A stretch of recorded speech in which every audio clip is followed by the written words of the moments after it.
क्या सच में कभी शनिदेव और हनुमान जी आमने सामने आए थे? क्या कर्म का न्याय और भक्ति की शक्ति टकराई थी? आज हम बात करेंगे शनिदेव और हनुमान जी के उस अद्भुत सामना की, जो इस रहस्यमयी कथा को समझेंगे 3 भागों में।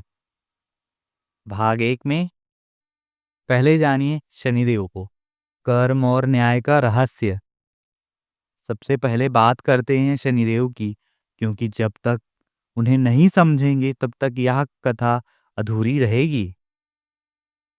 शनिदेव को कर्मों का देवता कहा जाता है।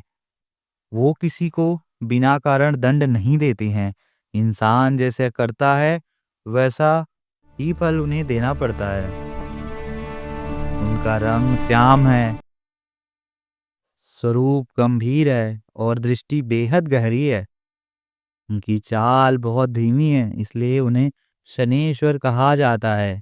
धीरे धीरे चलना, लेकिन जब असर होता है तो जीवन की नींव तक हिल जाती है। लोग कहते हैं शनि लगा है, सब खत्म हो गया, लेकिन सच्चाई यह है कि शनि खत्म नहीं करते, सुधारते हैं। वो अहंकार को तोड़ते हैं, वो झूठे अभिमान को चूर चूर करते हैं और उन्हें दिखावा पसंद नहीं है। उन्हें सच्चाई चाहिए, तप चाहिए, धैर्य चाहिए। जो इंसान घमंड में डूब जाता है वह शनिदेव की परीक्षा में आता है, और जो परीक्षा में खरा उतर जाता है शनिदेव उसे सबसे बड़े रक्षक बन जाते हैं। भाग 2 में अब जानिए हनुमान जी को, बल नहीं भक्ति का रहस्य। अब आते हैं हनुमान जी पर। हनुमान जी सिर्फ एक बल के देवता नहीं है, वो भक्ति की जीवत मिसाल है। वो पवन पुत्र हैं, यानी उनके पिता स्वयं वायुदेव हैं। अब जरा सोचिए, हवा को कौन पकड़ पाया है? हवा को कौन रोक पाया है? तो हनुमान जी की गति कैसी होगी? वायु से भी तेज। जहाँ शनि की चाल धीमी है, वहाँ हनुमान जी की पलक झपकते ही ब्रह्मांड पार कर सकते हैं। लेकिन हनुमान जी की यह सबसे बड़ी शक्ति उनकी उड़ान नहीं, उनका बल नहीं, उनका पराक्रम नहीं। उनकी सबसे बड़ी शक्ति अहंकार शून्य भक्ति है। वो जानते हैं कि वो शक्तिशाली हैं, फिर भी कभी कहते नहीं हैं। वो जानते हैं कि वो अमर हैं, फिर भी खुद को कुछ नहीं मानते। वो बस इतना कहते हैं, मैं तो राम का दास हूँ, और यही भाव उन्हें अजेय बनाता है। आइए भाग 3 में देखते हैं फिर क्या होता है जब कर्म और भक्ति आमने सामने आते हैं। अब कहानी अपने सबसे रहस्य में मोड़ पर आती है।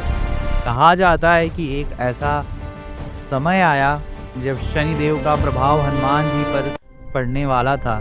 जरा सोचिए, एक तरफ कर्मों का न्याय, दूसरी तरफ पूर्ण भक्ति। हनुमान जी यह जानते हैं कि शनिदेव की दृष्टि से कष्ट आता है, लेकिन हनुमान जी भागते नहीं हैं, छुपते नहीं हैं, डरते नहीं हैं। वह सीधे शनिदेव के सामने खड़े हो जाते हैं। फिर क्या होता है? शनिदेव कहते हैं, पवन पुत्र हट जाओ, मेरा काम किसी को सताना नहीं है, बल्कि कर्मों का फल देना है। हनुमान जी मुस्कुराते हैं और बहुत शांत स्वर में कहते हैं, देव, मैं भाग्य से नहीं चलता, मैं भक्ति से चलता हूँ। यहाँ कोई युद्ध नहीं होता, यहाँ तलवारों का टकराव नहीं होता है। यहाँ सिद्धांतों का सामना है। एक तरफ शनिदेव की धीमी अटल चाल, दूसरी तरफ हनुमान जी का वायु से भी तेज गति। हनुमान जी कभी शनिदेव के ऊपर बैठ जाते हैं, कभी उनके सामने आ जाते हैं, कभी उनके साथ चलते हैं। शनि की दृष्टि उन पर टिक नहीं पाती है। फिर क्या होता है? शनिदेव समझ जाते हैं, जहां अहंकार नहीं है, जहां पूर्ण समर्पण है, वह कर्म का दंड भी निष्प्रभावी हो जाता है। तभी शनिदेव स्वयं स्वीकारते हुए, हनुमान जी, जो तुम्हारी शरण में जाएगा, जो सच्चे मन से तुम्हारा स्मरण करेगा, उस पर मेरी कठोर दृष्टि कभी नहीं पड़ेगी। समापन।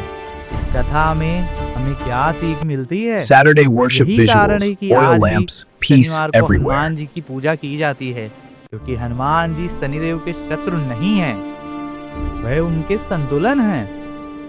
यह कथा हमें सिखाती है कि शनिदेव बुरे नहीं हैं, हनुमान जी भाग्य नहीं बदलते, वो भक्ति जगाते हैं। और जब कर्म और भक्ति साथ चलें, तो जीवन का सबसे कठिन समय भी एक सीख बनकर गुजर जाता है। इसी भाव के साथ जय शनिदेव, जय बजरंगबली, जय पवन पुत्र हनुमान। ओम नमः शिवाय।